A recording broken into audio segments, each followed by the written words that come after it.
galera do oitavo ano, aqui é o professor Leonan Júnior de Geografia, conhecido popularmente, como você já sabe, como Tio Leonan. E eu estou aqui para lhe ajudar na retomada dos conteúdos do capítulo 16 para a sua AG. Então vamos aqui na tela, ó.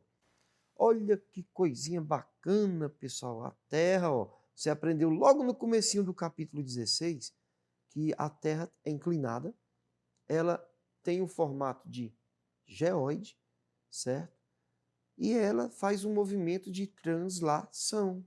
Então, tudo isso, meus queridos, proporciona uma distribuição irregular dos raios solares. É por isso que aqui, ó, pertinho da linha do Equador, a intensidade, né, de luminosidade é maior. Consequentemente, eu vou ter mais calor. Já que no extremo sul, né, os raios pegam de forma perpendicular, fazendo com que o índice de calor seja muito menor. É como nós falamos aqui no Nordeste, ó. Aqui, os raios solares pegam com força, ó. Como a galera diz, né? Falando aí popularmente. E já aqui, ó, pega de raspão, ó. O cara tá jogando bola lá no condomínio ou no meio da rua ali. E, rapaz, a bola pegou de raspão na trave, ó. Os raios solares aqui, eles pegam de raspão no sul do globo ou no extremo norte, proporcionando uma distribuição, certo? Desigual dos raios solares no globo. Então, olha só como é simples. E tem A. Qual é a estação para o hemisfério sul? Pessoal, vamos fatiar a Terra. Ó. O tio Leonel, quando explica isso aqui, a gente fala em fatiar o planeta Terra. Ó. Eu pego bem aqui, ó. Isso aqui é a banda da Terra, né? O hemisfério, né? Que está iluminado, e o outro lado aqui é o hemisfério que não está iluminado, ele está aqui escuro, beleza? Então vamos fatiar aqui a Terra. Ó. Quando você pega essa fatia bem aqui, dessa parte do hemisfério, ó, vou botar aqui fatia Y, e bem aqui eu tenho a fatia da Terra X. Você percebe que o lado Y, aqui, ó, ele está pegando mais luminosidade do que a porção X que está no norte. Está aqui a linhazinha do Equador, ó, dividindo aqui a porção norte da porção sul. Então, no sul vai ser verão e no norte vai ser inverno. Né? No sul nós vamos ter aqui os dias mais longos, ó. Uma pessoa que está localizada bem aqui, ó, por exemplo, ó, o cara está localizado bem aqui, né? Nesse movimentozinho que a Terra vai fazer aqui, ó, você pode perceber que ele vai passar mais tempo no claro, tá aqui, ó, intervalo de tempo maior no claro do que aqui no escuro, ó, na noite, ó. Dia e aqui noite, ó. É por isso que nessa época do ano, abaixo da linha do Equador, que é o verão, que começa no dia 21 de dezembro, no solstício, né, de verão para quem está abaixo da linha do Equador, e solstício de inverno para quem está acima da linha do Equador. As noites são mais longas, ou desculpa, né, as noites são mais curtas e os dias são mais longos aqui, beleza? E tem B, como é a duração do dia e da noite nesse período na Antártica? Vamos aqui para a Antártica agora, ó. Bem aqui, ó. Eu estou localizado bem aqui. A Terra está fazendo um movimento de rotação dela, ó. Eu estou igual um peão, só circulando aqui. Durante quase 6 meses, eu vou ver a luz do dia, certo? Por quê? Porque a Terra está fazendo um movimento de rotação dela e eu estou exposto a essa luminosidade o tempo todo.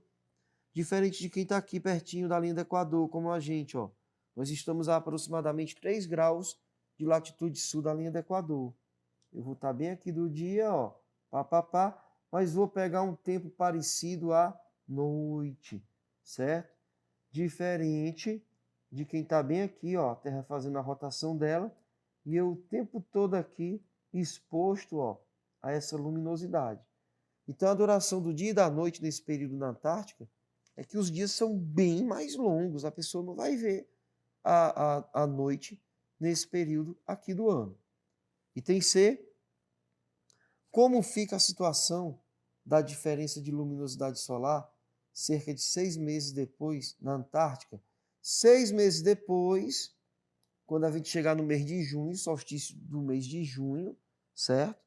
Vai ser o contrário. O pessoal aqui vai estar exposto, né, à escuridão ali o tempo todo, né? Aí vão ser aproximadamente 6 meses noite, né, no período oposto que eu tiver aqui. Beleza? Próxima questão. Leia o texto a seguir. Continente Antártico. Por que tanto interesse? O continente que tem o tamanho da Europa, olha como ele é grande, o tamanho da Europa, é uma região cada vez mais cobiçada por diversos países. Vamos lá. O título da reportagem comprova o interesse de diferentes países na região antártica. Que recursos naturais despertam o interesse de diferentes países em explorar economicamente o continente antártico?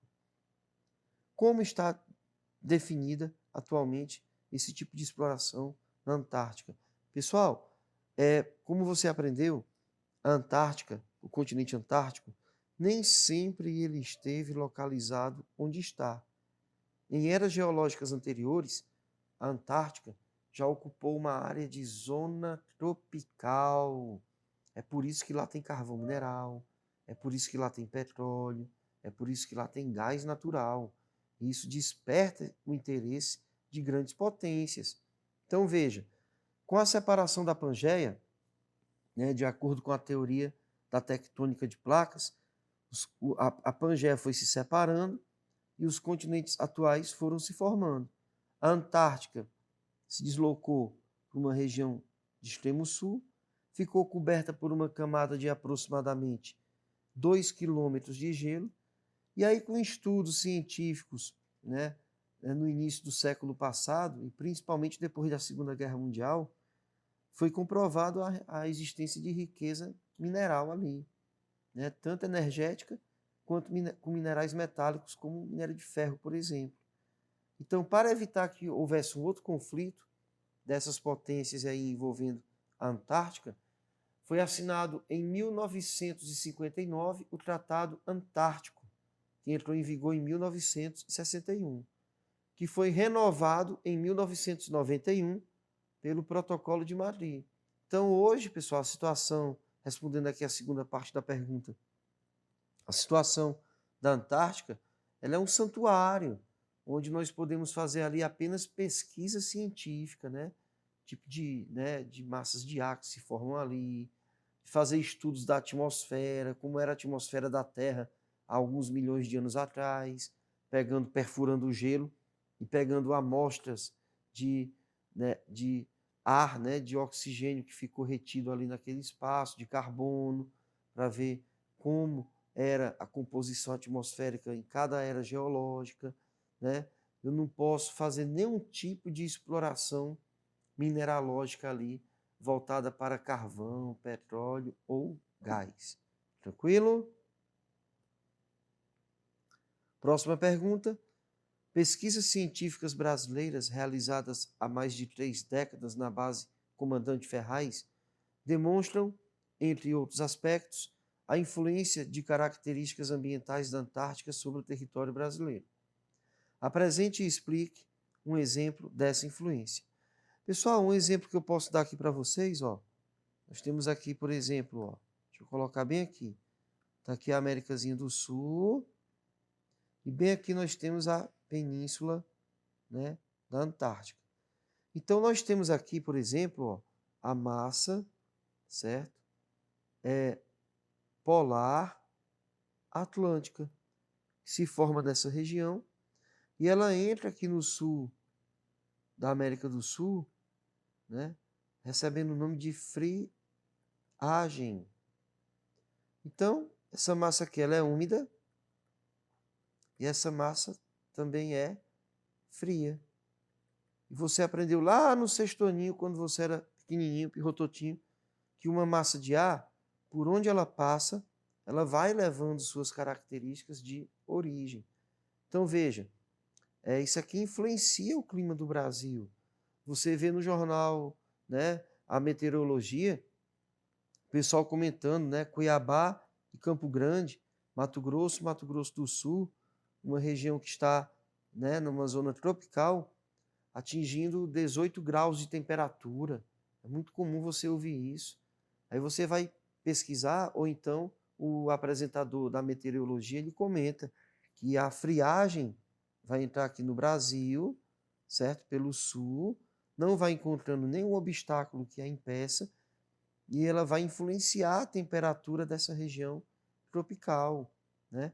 Então, é importante estudarmos a dinâmica climática, né, a dinâmica das correntes marítimas que acontecem na Antártica, para poder compreender alguns fenômenos que acontecem aqui na América do Sul, principalmente no Brasil. Beleza? Próxima perguntinha. Que relação pode ser feita entre o aquecimento global, a Antártica e muitas das ilhas do Pacífico e do Índico, como os arquipélagos de Kiribati e Tuvalu e as Ilhas Maldivas? Olhando aqui para o tio Leonan, galerinha, beleza. Pessoal, nós temos algumas ilhas na Oceania, por exemplo, que a altitude delas é muito reduzida. Você pega algumas ilhas, né, Tuvalu, Vanuatu, né, o próprio Kiribati, países que têm territórios, né, que tem ali 80, 90, cento e poucas ilhas formando sua composição. Tem ilhas que têm ali 7, 10 metros de altitude, no máximo, né? Então, uma ilha dessa ela está vulnerável. Por que ela está vulnerável?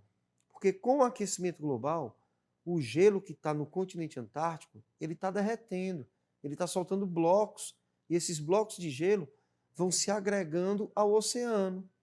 Veja bem, a água que está no oceano, que está congelada, ela derretendo, ela não vai agregar volume no oceano. Até porque o seu corpo congelado, pelo fato de estar no próprio oceano, já faz parte do corpo oceânico.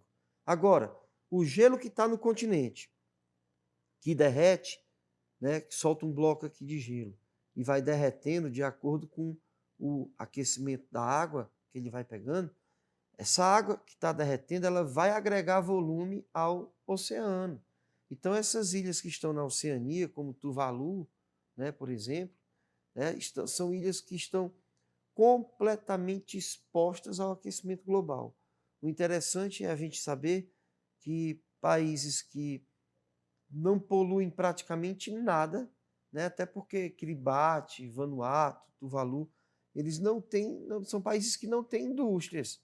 Então, são países que não poluem, praticamente, poluem muito pouco, e são os países que mais estão sofrendo, porque o nível do oceano subindo, certo? Numa ilha que tem 10 metros de altitude, meus queridos, isso vai causar inundações bem facinho, né? Então, são os chamados refugiados climáticos, né? E dentro de poucos anos, as pessoas que habitam aqui elas vão ter que se deslocar para outros lugares, onde a altitude é um pouco maior, porque a ilha praticamente vai sumir. Vai ficar impossível morar ali, devido à subida do nível do oceano.